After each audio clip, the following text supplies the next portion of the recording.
ಶೌರ್ಯನ ಮೇಲಿನ ಪ್ರೀತಿನೇ ಇಲ್ದಿರುವಾಗ ಯಾಕೆ ಅವ್ರ ಜೀವನದಲ್ಲಿ ಆಟ ಆಡ್ತಿದ್ಯಾ?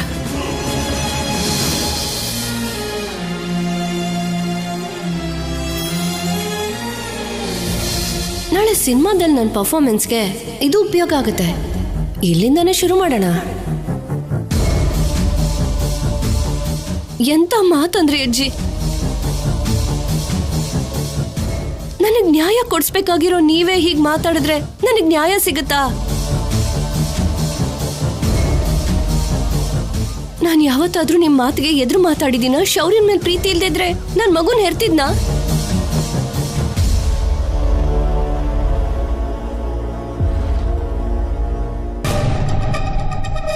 ಹಾಗೇನು ಯೋಚನೆ ಮಾಡ್ದೇನೆ ನೀವು ಹೀಗ್ ಮಾತಾಡ್ತಿದ್ರೆ ನಾನು ಏನಾಗ್ಬೇಕು?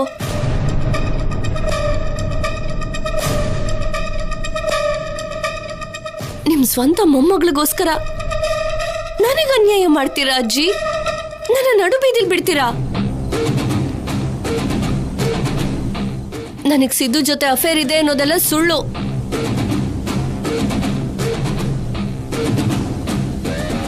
ಅದು ನನ್ ಮೇಲೆ ಬಂದಿರೋ ಆರೋಪ ಮಾತ್ರನೇ.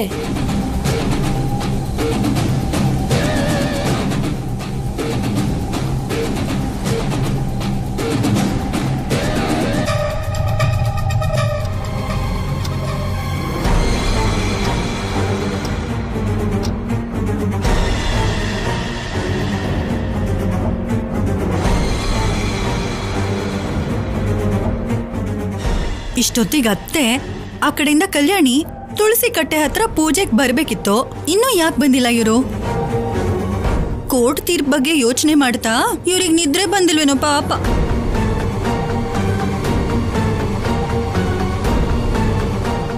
ಅಕ್ಕ ಭಿಕ್ಷೆ ಹಾಕಕ್ಕ. ಇದೇನು ಅಮ್ಮ ತಾಯಿ ಅನ್ನೋ ಬದಲು ಅಕ್ಕ ಅಂತ.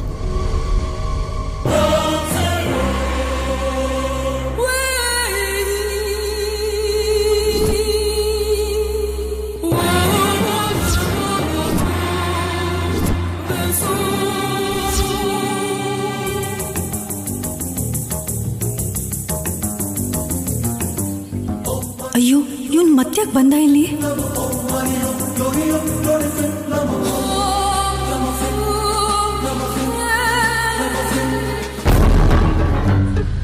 ಸಂಪದ, ನಿನಗೆ ಪುಣ್ಯ ಬರುತ್ತೆ. ಚಿಕ್ಕವಳೆ ಆಗಿದ್ರು ನಿನ್ನ ಕೈ ಮುಗಿತೀನಿ. ಅಜ್ಜಿ,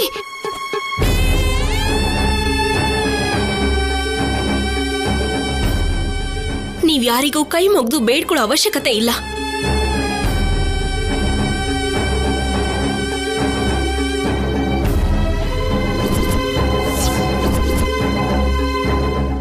ನನ್ ಬಗ್ಗೆ ನೀವ್ಯಾರು ಹೆದರ್ಕೊಳ್ಳೋ ಅವಶ್ಯಕತೆ ಇಲ್ಲ.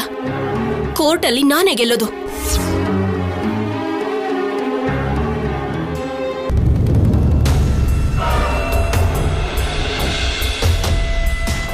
ಹೇಗ್ ಗೆಲ್ತೀಯ ಕಲ್ಯಾಣಿ? ಆಧಾರಗಳನ್ನೆಲ್ಲ ತನಗೆ ತಕ್ಕ ಹಾಗೆ ಬದಲಾಯಿಸ್ಕೊಂಡಿದ್ದಾಳೆ.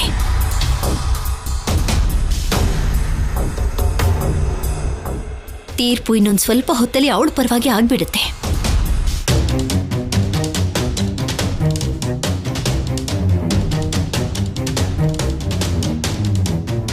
ಏನು ಬೆಳಗ್ಗೆ ಬೆಳಗ್ಗೆನೆ ಮೀಟಿಂಗ್ ಇಟ್ಕೊಂಡಿದ್ದಾರೆ, ಅದಕ್ಕೆ ಯಾರು ಆಚೆ ಬಂದಿಲ್ವಾ?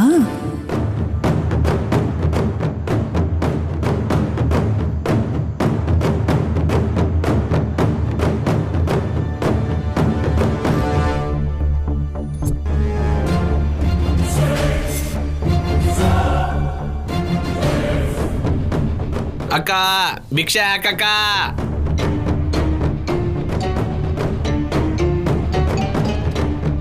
ಇವನ್ ಯಾರು ಬೆಳಿಗ್ಗೆ ಬೆಳಿಗ್ಗೆನೆ ಬಂದು ನಿಂತಿದ್ದಾನೆ? ಇಷ್ಟು ಬೆಳಿಗ್ಗೆನೆ ಏನಿರತ್ತೆ? ಪಲ್ಲವಿ, ಅವನ್ನ ಹೋಗು ಅನ್ನು. ಹಾಗನ್ಬೇಡಿ ಅತ್ತೆ. ಕೋರ್ಟಲ್ಲಿ ಕೇಸ್ ಇದೆ ಅಲ್ವಾ, ಸ್ವಲ್ಪ ಅಕ್ಕಿನಾದ್ರೂ ಹಾಕ್ತೀನಿ. ಸೆಂಟಿಮೆಂಟಲ್ಲಿ ನನ್ಗೆ ಒಳ್ಳೇದಾಗತ್ತೆ.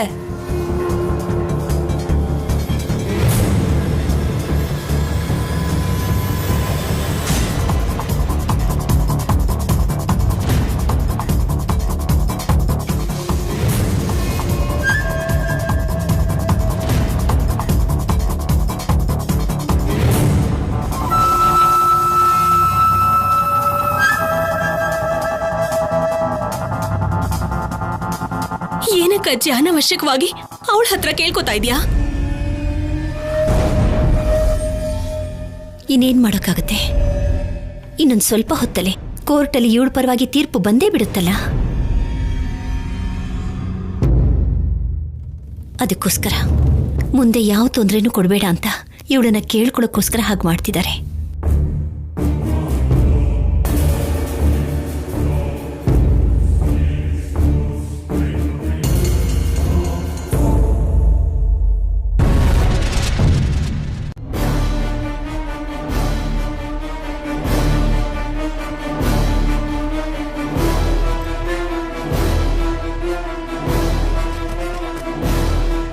ಮೊದ್ಲೇ ಪರಿಸ್ಥಿತಿ ಚೆನ್ನಾಗಿಲ್ಲ, ನೀನ್ ಯಾಕೆ ಬಂದೆ ಸಿದ್ದು?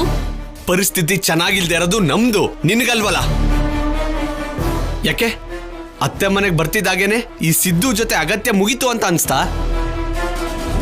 ನಿನಗೋಸ್ಕರ ನಾವು ಬೀದಿ ಪಾಲಾಗಿದ್ರೆ ನೀನ್ ಮಾತ್ರ ಆರಾಮಾಗಿ ಮನೇಲಿದ್ಯಾ. ಅದು ಸಾಲಲ್ಲ ಅಂತ ಅವ್ರ ಬಂಗಾರನ ಕಾಪಾಡೋದಕ್ಕೆ ಅದು ನಕಲಿ ಒಡವೆ ಅಂತ ನನಗೆ ಸುಳ್ಳು ಹೇಳಿ ಅಸಲಿ ಒಡವೆನ ನನ್ನ ಕೈಯಾರ ನಾನೇ ಕೊಡೋ ಹಾಗೆ ಮಾಡಿದೆ. ನಂಬಿಸಿ ನನಗೆ ಮೋಸ ಮಾಡ್ತೀಯ. ನಿನ್ನನ್ನು ಬದುಕೋಕ್ ಬಿಡಲ್ಲ. ಸಿದ್ದು, ನಾನು ನಿನಗೆ ಮೋಸ ಮಾಡೋದು ಅಂದ್ರೇನು? ನೀನು ಹಾಗೆ ನಾನು ಅವ್ರ ಮಾತು ನಂಬಿ ಮೋಸ ಹೋಗಿದ್ದೀನಿ. ನಿಲ್ಸು ನಿನ್ನ ನಾಟಕನ.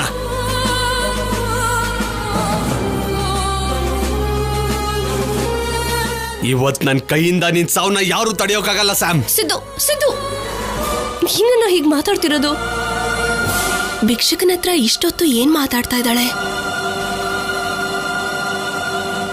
ಆಫೀಸರ್, ಆ ಭಿಕ್ಷುಕ ಸಿದ್ದು ಇರ್ಬೋದಾ ಅಂತ ಅನುಮಾನ ಬರ್ತಾ ಇದೆ.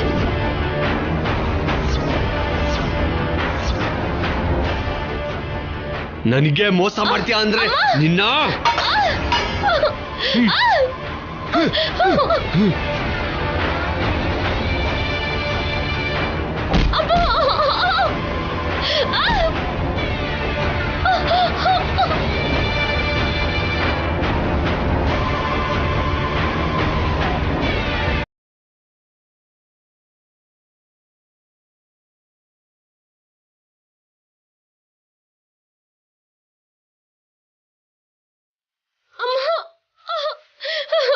ಸಿದ್ದು ನನ್ನ ಸಾಯಿಸ್ಬಿಟ್ಟ ಅಮ್ಮ.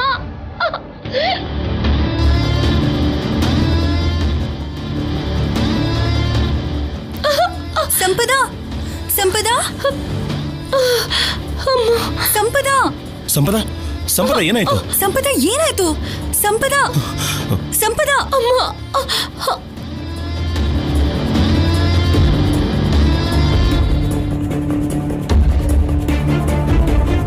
ಸಂಪದ ಏನಾಯ್ತು? ಆ ಸಿದ್ದು ನನ್ನ ಸಾಯಿಸ್ಬೇಕು ಅಂತ ನೋಡ್ತಾ ಚಿಕ್ಕಮ್ಮ. ಹಾ, ಅಯ್ಯೋ ಏನಮ್ಮ ರಕ್ತ? ನನ್ನನ್ನು ಕರೀದೇನೆ ಮತ್ತೆ ಯಾವ ಪೂಜೆ ಶುರು ಮಾಡ್ಬಿಟ್ರಿ? ಇದು ಪೂಜೆ ಅಲ್ಲ, ಆ ಸಿದ್ದು ನನ್ನ ಲವರ್ ಅಂತ ಎಲ್ರು ಹೇಳ್ತಿದ್ರಲ್ಲ. ನೋಡಿ, ಅವನೇ ನನ್ನ ಸಾಯಿಸ್ಬೇಕು ಅಂತ ನೋಡ್ದ.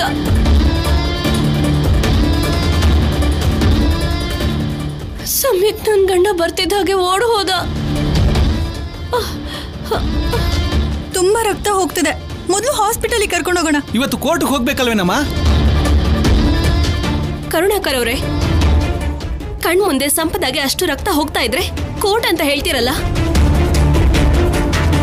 ಒಂದೆರಡು ದಿನ ಮುಂದಕ್ಕೆ ಹಾಕಿ ಪ್ಲೀಸ್. ಇದೇನು ಅವಳ ಬಗ್ಗೆ ನೀನ್ ವಕಾಲ ತೋಯಿಸ್ಕೊಳ್ಳೋ ಹಾಗೆ ಉಲ್ಟಾ ಮಾತಾಡ್ತಿದ್ಯಾ? ಮತ್ತೆ ಸಂಪದಾಗೆ ಗಾಯ ಆಗಿರೋದಕ್ಕೆ ಅಟ್ಲೀಸ್ಟ್ 2 ದಿನನಾದ್ರೂ ಕೇಸ್ನ ಮುಂದಕ್ಕೆ ಹಾಕ್ಬೇಕಲ್ವಾ? ಕೋರ್ಟ್ ತೀರ್ಮಾನ ಬರದೆ ಹೋದ್ರು ಅವಳೇ ನಿಮ್ ಸೊಸೆ ಅಂತ ಇವಾಗ್ಲೇ ತಲೆ ಮೇಲೆ ಕೂರಿಸ್ಕೊತಿರತ್ತೆ. ಬೇಡ ಬೇಡ, ಕೋರ್ಟ್ ಸಮಯ ಕೊಡ್ಲೇಬೇಕಾಗತ್ತೆ. ಮೊದ್ಲು ಆಸ್ಪತ್ರೆ ಕರ್ಕೊಂಡು ಹೋಗಿ. ಹೌದಮ್ಮ, ನಿಮಗೋಸ್ಕರ ರಕ್ತದಲ್ಲಿ ಅಭಿಷೇಕ ಮಾಡಿರೋ ಹುಡುಗಿ ಈಗ ಅವಳಿಗೆ ರಕ್ತ ಹರಿತಾ ಇದೆ. ಕಾಪಾಡಿಮಾ, ಈಗ ಆ ದೇವತೆನ ಕಾಪಾಡಿಮಾ. ನಾನು ಕೋರ್ಟ್ಗೆ ಹೋಗ್ತೀನಿ, ಸರಿನಾ?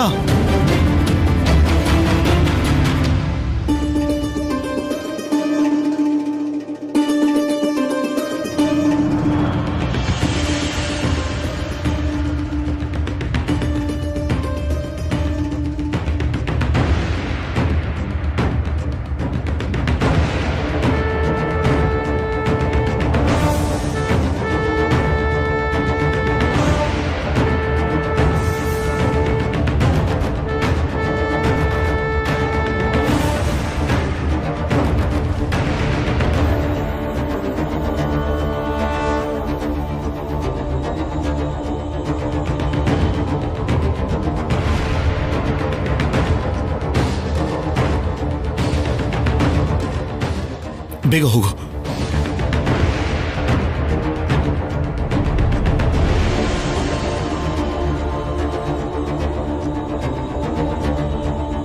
ಅಬ್ಬಾ, ನನ್ನ ಪ್ಲಾನ್ ವರ್ಕೌಟ್ ಆಯ್ತು.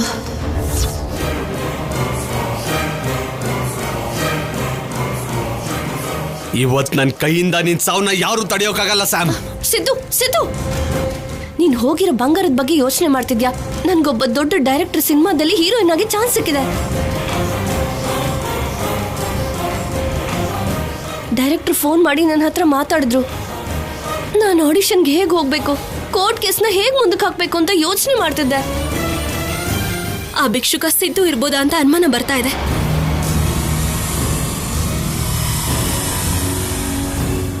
ಸಿದ್ದು, ಶೌರ್ಯ ಬರ್ತಿದ್ದಾನೆ. ಕೋರ್ಟ್ ಮುಂದೂಡೋ ಹಾಗೆ ಏನಾದ್ರೂ ಒಂದ್ ಮಾಡು ಸಿದ್ದು, ಬೇಗ ಸಿದ್ದು.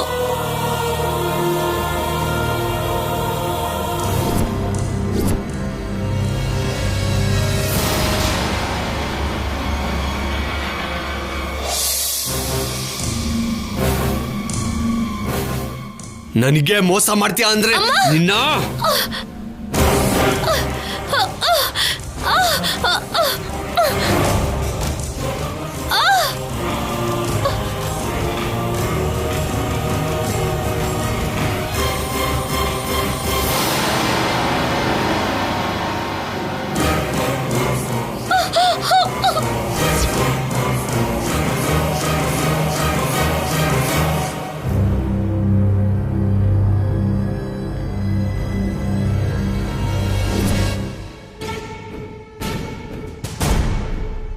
ಡಾಕ್ಟರ್. ಏನ್ ಸರ್, ಏನ್ ಪ್ರಾಬ್ಲಮ್? ಒಂದ್ ಚಿಕ್ಕ ಸುಳ್ಳು ಹೇಳಬೇಕು.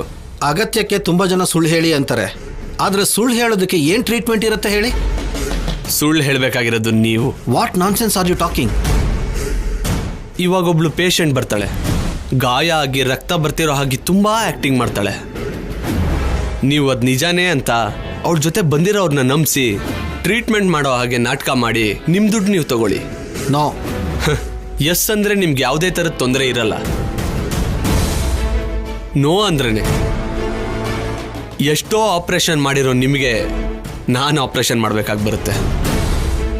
ಆಕ್ಟಿಂಗ್ ಏನು ಮಾಡಬೇಕು, ಹೇಗೆ ಮಾಡಬೇಕು ಅನ್ನೋದನ್ನ ನಿಮ್ಮ ಸ್ಟಾಫ್ಗೂ ಕೂಡ ಹೇಳಿ. ಹೇಳ್ದಾಗ ಯಾರೂ ಮಾಡಿಲ್ಲ ಅಂದರೆ ಆಪರೇಷನ್ ಗ್ಯಾರಂಟಿ.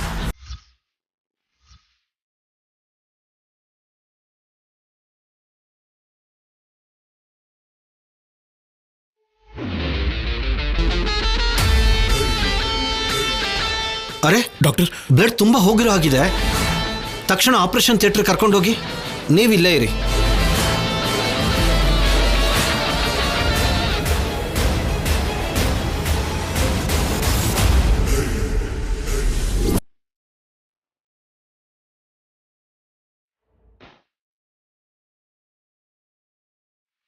ಸಂಪದ ಹೊರಗಡೆ ಹೋಗಬೇಕು ಅಂದರೆ ಇವ್ರನ್ನ ಡಿಸ್ಟ್ರಾಕ್ಟ್ ಮಾಡಬೇಕು.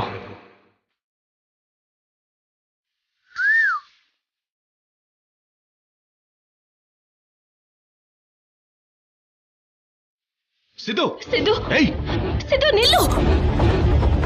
ಏಯ್ ಸಿದ್ದು, ಸಿದ್ದು ನಿಂತ್ಕೊಳ್ಳೋ. ಏಯ್ ಸಿದ್ದು, ಸಿದ್ದು ನಿಲ್ಲು.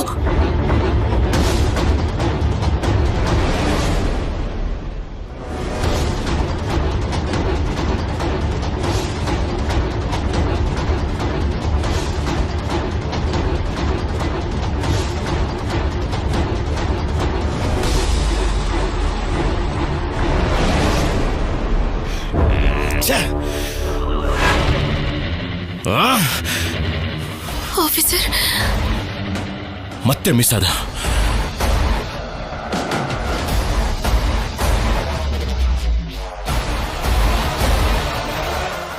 ಹೋಗೋಣ ಬನ್ನಿ.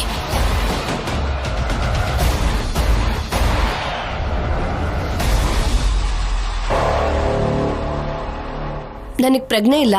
ಪ್ರಜ್ಞೆ ಬರೋದಕ್ಕೆ ಇನ್ನೊಂದು ಗಂಟೆ ಬೇಕಾಗುತ್ತೆ ಅಂತ ಹೊರಗಡೆ ಹೋಗಿ ಹೇಳಿ. ಸರಿ ಮೇಡಮ್. ನಾನು ಹೊರಗಡೆ ಹೋಗೋದಕ್ಕೆ ಹಿಂದೆಯಿಂದ ದಾರಿ ಇದೆಯಾ? ಈ ಕಡೆಯಿಂದ ಹೊರಗಡೆ ಹೋಗ್ಬೋದು ಮೇಡಮ್. ಓಕೆ.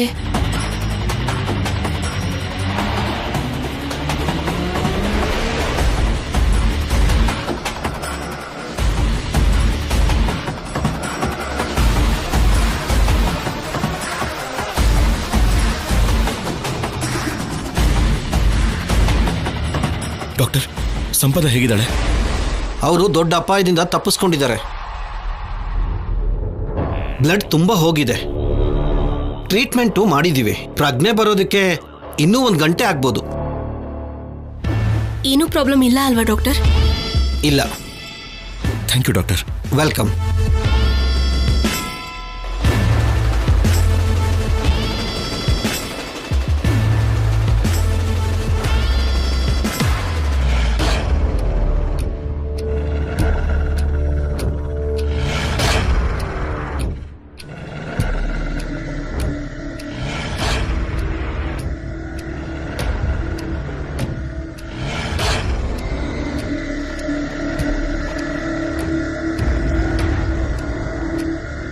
ನಾವೀಗಲೇ ಕೋರ್ಟ್ನಲ್ಲಿ ಕೇಸ್ ಏನಾಗುತ್ತೋ ಅಂತ ಭಯ ಪಡ್ತಾ ಇದ್ರೆ ಈಗ ಈ ಸಮಸ್ಯೆ ಬೇರೆ. ಜಗಳ ಆಗಿದ್ದು ಸಿದ್ದು ಸಂಪದ ಮಧ್ಯೆ ಆದ್ರೂ ಆ ಗಾಯನ ತೋರಿಸಿ ಅದು ಕೂಡ ನಮ್ಮಿಂದನೇ ಆಗಿದ್ದು ಅಂತ ಕೋರ್ಟಲ್ಲಿ ಏನ್ ಜಗಳ ಮಾಡ್ಬಿಡ್ತಾಳೋ ಅಂತ ನನ್ನ ಭಯ. ಅದು ನಿಜನೇ ಶಿವರಾಮ್. ಉಪಯೋಗ ಆಗುತ್ತೆ ಅನ್ಕೊಂಡ್ರೆ ಹೆತ್ತ ಮಗು ಪ್ರಾಣನ ಕೂಡ ಉಪಯೋಗಿಸ್ಕೊಳ್ಳೋಳು ಸಂಪದ. ನೀನ್ ಅಂದ್ಹಾಗೆ ಮಾಡಿದ್ರೂ ಮಾಡ್ತಿರ್ತಾಳೆ. ಅಷ್ಟಕ್ಕೂ ಅವಳನ್ನ ನನ್ನ ಮಗನು ಕೊಟ್ಟು ಮದ್ವೆ ಮಾಡಿಸಿದ್ದೆ ನಾವು ಮಾಡಿದ ದೊಡ್ಡ ತಪ್ಪು. ಯಾವ ಘಳಿಗೆಯಲ್ಲಿ ಮನೆ ಕಾಲಿಟ್ಲೋ ಏನೋ, ಯಾವುದಾದ್ರೂ ಒಂದು ಕಾರಣಕ್ಕೆ ಜಗಳ ತೆಗೆದು ಮನೇಲಿ ಶಾಂತಿನೇ ಇಲ್ದಂಗೆ ಮಾಡಿದ್ದಾಳೆ.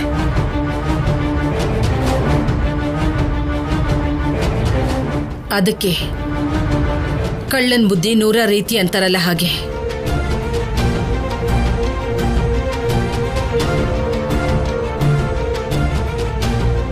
ಶೌರ್ಯ, ಹೇಗಿದೆ ಸಂಪದಂಗೆ? ಪ್ರಾಣಕ್ಕೇನು ಅಪಾಯ ಇಲ್ಲ ಅಜ್ಜಿ. ಸಂಜೆ ಅಷ್ಟರಲ್ಲಿ ಡಿಸ್ಚಾರ್ಜ್ ಮಾಡ್ತೀವಿ ಅಂತ ಹೇಳಿದ್ದಾರೆ. ಹೋಗ್ಲಿ ಬಿಡು. ಅವಳಿಗೆ ಏನಾಗ್ಬಿಟ್ಟಿತ್ತು ಅಂತ ಎಲ್ರಿಗೂ ಗಾಬರಿ ಆಗ್ಬಿಟ್ಟಿತ್ತು. ಒಟ್ನಲ್ಲಿ ನಿಮ್ಮ ಸಂಬಂಧ ಗಟ್ಟಿಯಾಗಿದೆ ಅನ್ನೋದಕ್ಕೆ ಇದೇ ಉದಾಹರಣೆ. ಕೋರ್ಟ್ ಕೇಸ್ ಮುಂದಕ್ಕೆ ಹೋಗಿದೆ ಅಲ್ವಾ? ಸಂಪದನ್ ಪ್ರಾಣಕ್ಕೇನು ಅಪಾಯ ಇಲ್ಲ. ಕೋರ್ಟ್ ತೀರ್ಪು ಕೂಡ ಮುಂದಕ್ಕೆ ಹೋಗಿದೆ. ಇಲ್ಲಿವರೆಗೂ ಏನಾಗುತ್ತೋ ಏನೋ ಅಂತ ಒಂಥರ ಟೆನ್ಷನ್ ಆಗಿದ್ವಿ ಅಲ್ವಾ? ಈಗಾದ್ರೂ ಸ್ವಲ್ಪ ಸಮಾಧಾನವಾಗಿರಿ. ಅಷ್ಟಕ್ಕೂ ಈ ಸಿದ್ದು ಸಂಪದ ಮೇಲೆ ಕೈ ಮಾಡೋದು ಅಂದ್ರೇನು? ಇದೇನೋ ಹೊಸದಾಗಿದೆಯಲ್ಲ. ನನಗೂ ಅದೇ ಅನುಮಾನ ಬರ್ತಿದೆ. ಸಂಪದಂಗೋಸ್ಕರ ನಮ್ಮ ಮೇಲೆ ದಾಳಿ ಮಾಡೋನು, ನೇರವಾಗಿ ಅವಳ ಮೇಲೆ ದಾಳಿ ಮಾಡೋದೇನು, ಸಂಪದ ಹಾಸ್ಪಿಟ್ಲಿಗೆ ಅಡ್ಮಿಟ್ ಆಗೋದೇನು, ನನಗೇನು ಅರ್ಥ ಆಗ್ತಿಲ್ಲ. ಶೌರ್ಯ, ಆ ಸಿದ್ದು ಸಿಕ್ಕಿದ್ರೆ ಈ ಸಲ ನನಗೊಪ್ಸು. ಮಾವಿನಕಾಯಿ ಕತ್ತರಿಸ್ದ ಹಾಗೆ ತುಂಡಾಗಿ ಕತ್ತರಿಸಿ ಅವನ್ನ ಉಪ್ಪಿನಕಾಯಿ ಹಾಕ್ಬಿಡ್ತೇನೆ. ನಿನ್ ಕೋಪ ಮಾಡ್ಕೋಬೇಡ ದಮಯಂತಿ. ನಿನ್ ಕೋಪಕ್ಕೆ ಅವನ ವಿಷಯ ಏನೇ ಆದ್ರೂ ಮನೇಲಿ ಕುರ್ಚಿ ಮಂಚ ಅಂತ ಮುರಿದೋಗ್ತಿದೆ. ಅದೇನು ಹಾಗಂದ್ರೆ? ಅವನ್ ಸಿಗ್ಲಿಲ್ಲ ಅಂತ ಅದನ್ನೆಲ್ಲ ಒಡೆದಾಕ್ತಿದ್ದಾಳೆ. ಸಾಕ್ ನಿಲ್ಲಿಸ್ರಿ. ಅಷ್ಟಕ್ಕೂ ಇದೆಲ್ಲ ಈ ಕಲ್ಯಾಣಿಯಿಂದಾನೆ, ನಿನ್ನಿಂದಾನೆ ಆ ಸಿದ್ದು ಮತ್ತೆ ಮತ್ತೆ ಇಲ್ಲಿಗೆ ಬರ್ತಿರೋದು. ಹಾಗ್ ತಿರ್ಗಿ ಹೀಗ್ ತಿರ್ಗಿ ಯಾವಾಗ್ಲೂ ನನ್ನ ಮಗಳನ್ನ ಯಾಕೆ ದೂಷಣೆ ಮಾಡ್ತೀಯ ದಮಯಂತಿ? ಮತ್ತಿನ್ನೇನಮ್ಮ, ಆ ಸಿದ್ದುಗಿರೋ ಕೋಪ ನನ್ ಮಗನ್ ಮೇಲೆ ಅಲ್ಲ, ನಿನ್ನ ಮಗಳ ಮೇಲೆ.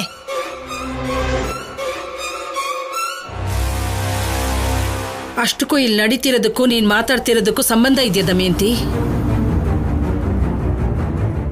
ಅವನು 1ಕ್ಕೆ 2 ಸಲ ಬಂದಿದ್ದು ಒಡವೆಗಳಿಗೋಸ್ಕರ ಅನ್ಬೇಕು ಅಂತ ಅನ್ನೋದಲ್ಲ. ಕಲ್ಯಾಣಿಗೋಸ್ಕರ ಬಂದ್ರೆ ಸಂಪದಕ್ಕೆ ಯಾಕೆ ಹೊಡೆದೋಗ್ತಾನ ಅವನು?